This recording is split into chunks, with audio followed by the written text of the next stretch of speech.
Thanks, Chris. Hi, I'm here today with a very special guest on Black Horizons, Dr. Mae Jemison, who, among other things, is an astronaut. Welcome to Black Horizons. Thank you very much. You have an amazing list of accomplishments. You're a scientist, a teacher, the first African-American woman in outer space, a dancer. What gave you, or who gave you the drive to do all the things that you've done with your life?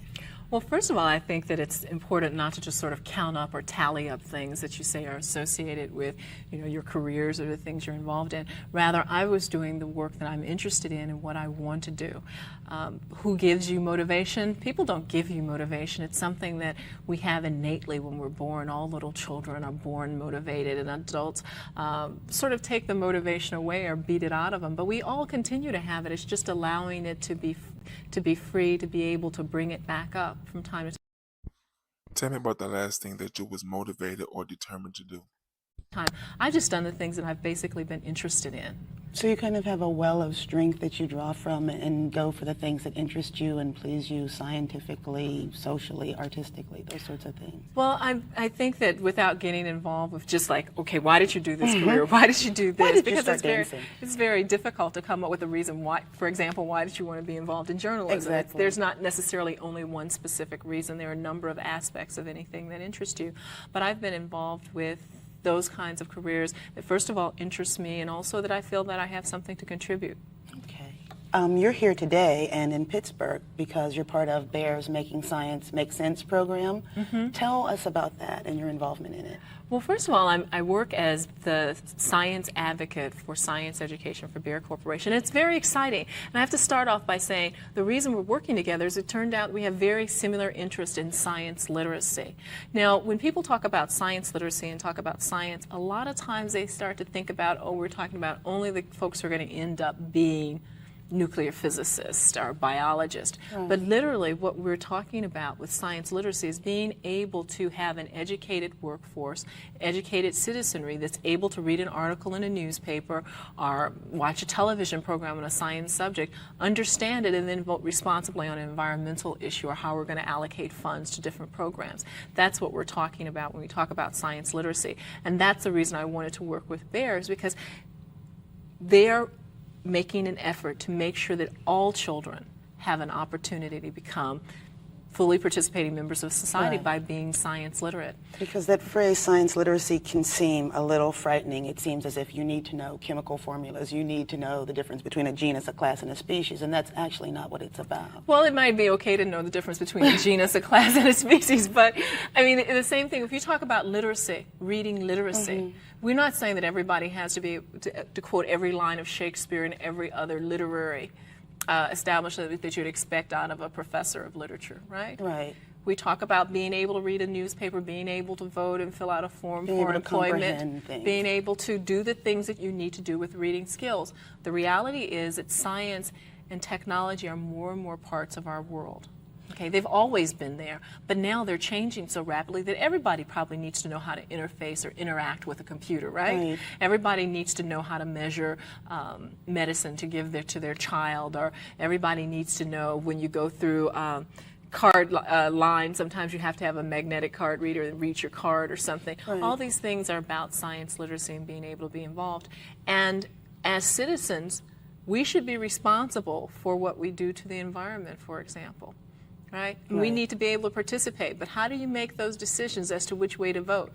By assessing the information that's given you. Because so many people rely on things like not knowing why they shouldn't have this kind of tower built in their neighborhood, or why this wouldn't be a good kind of factory to have there. Instead of knowing why these things might be detrimental to where they live, they rely on just the old familiar things of, well, I liked that guy the last time he was running, so I'll just vote for him again. Exactly, and it's not even about knowing exactly the reason why this isn't good, because nobody has that information. My work has been in science for years, but I don't have all the information needed to understand everything that might come up that I need to have some interaction with. But what science literacy is about is being able to help people get the critical thinking skills, the basics, so that they can read some information and say, well, this makes sense, or this doesn't make sense because they left out something. Right. That's what we're talking about, being able to look at something and say, does this make sense? Can I work on this, or do I need some more information? Or where can I find that information? Has the BEAR program actually helped you come in closer contact with the public and helped get them informed about these kinds of things? You go around the country a lot, it seems like. Well, we've been spending a lot of time working with different communities at BEAR sites and locations. So we have had the opportunity, and I've had the opportunity to talk with many people, both in the media and students and parents and workers from BEAR who go out and work with these communities. Right. And it's been very exciting. One of the things that goes on here in Allegheny County is the ASSET program. I don't know if you've probably heard of it. I've heard of it, but... And it's a program that was started in 1992, and it's a BEAR partnership with public schools that help to bring in hands-on science curriculum. Hands-on science means that you get to do and touch and feel. Remember maybe learning the periodic table? Right. And you had to memorize all that stuff. Well, that soon goes away. You don't have to, you don't hold on to that kind of information. But if you were to put a flashlight together, you would remember things about circuits much better because you had to do the circuits correctly in order to put the flashlight together. That's what students are doing. They're working on those kind of programs where, yes, you learn the information about circuits and everything, but once you put something together, it sticks. There's one of the things, there were girls this morning at this morning's press conference from one of the BEAR associated schools, and they got to see the scientists firsthand make the goo and make the gel that became lucite, and they were completely fascinated with it. And you're a really big advocate of public schooling. Is there a way that parents who might see this show or might have attended the press conference can get in touch with their schools and do things? What would you do if you were a parent who wanted your child to know more about the science and the things that were going on in the world around them? Well, I'd do a couple things. First of all, I would say to myself that I have to start to feel comfortable with things. So that's to figure out what science is. It's really about understanding, just trying to understand what things go on. And nobody has all the answers. So it's okay that when you're working with your child or they ask you something you don't know, to say, I don't know, but let's go out and try to find out together. And also to understand that science doesn't have to be done in a big laboratory with fancy equipment, but it's in baking a cake. Right. You know, because that's chemistry. You have to measure it. The ingredients have to be combined in a certain way, and then they have to blend together or cook at a certain temperature, and that's all chemistry. So understanding that science isn't just in one location. It's also when you're planting seeds and you have little things growing and little plants growing. You can grow them in milk cartons, all kinds of things. And so knowing that science is around you every day, also knowing that it's okay to say, I don't know, and let's go find out. And then letting your child use their curiosity. And they all have natural curiosity to explore and find out and help them to think through the process of what's going on. And then finally, if you talk about going in the schools, parents can go to schools, find out what their children are learning in science, how science is being taught. Is it being taught as something, sit down and memorize this by rote, or do teachers have them do hands-on kinds of experiments? And if that's not there, start to ask for it. And then helping to get other parents to get involved and say, this is what we want. We want them to, one of the most things that seems to be so exciting when I see it happen is when a parent and a kid do some little tiny experiment together, and they both just get so amazed at it, and the parent feels like, look at this information I provided for you. And it's like this great little sharing thing. We're almost out of time. I just have to ask you, you were on Star Trek: The Next Generation. Were you a Trekkie when you were a little kid?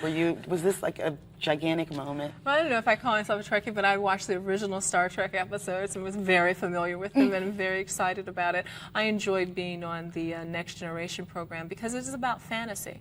Fantasy is important in being able to get to reality, because lots of times the things that we come up with that give us energy comes from our imagination. It's very amazing and cool to be the real life Lieutenant Uhura, so. Thanks a lot for coming on Black Horizons and for taking the time to talk to me. You're welcome. Thanks. Back to you, Chris.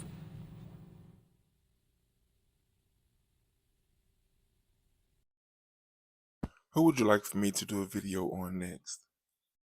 What are your thoughts about this video? Please share them in the comments. Please be honest when answering these questions. Share this video with anyone you deem necessary, and don't forget to like and subscribe to the channel.